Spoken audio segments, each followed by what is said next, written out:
BFM Business, BFM Crypto, la chronique. Bon, bah écoutez, on reste sur la tendance de l'été. C'est très fragile quand même ce marché des cryptos, Antoine.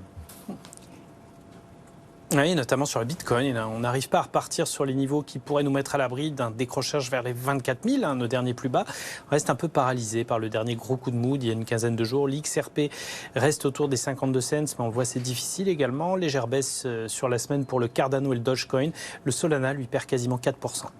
En revanche, il se passe quelque chose d'assez incroyable sur le marché des bitcoins. Peut-être que l'Ether va voler la couronne au roi Bitcoin.